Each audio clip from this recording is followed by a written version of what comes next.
ఆవకాయ ఆంజనేయ కథ మొదలెట్టినాడు చూడారయ్యా శక్తినంతా చూడగట్టి చెట్టు దులిపినాడు అంజయ్య ఎర్ర ఛాయ కోతి అవతార వెంటమాయ కత్తి సేత పట్టకుండా కాయ కోసినాడు కపిలయ్యా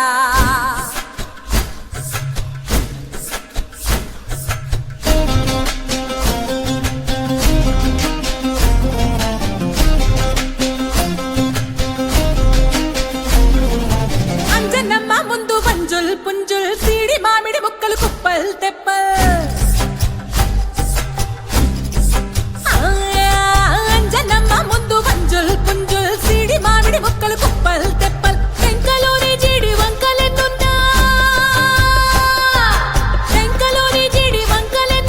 పులిగోరు పళ్ళతో పరపర తీశాడు రో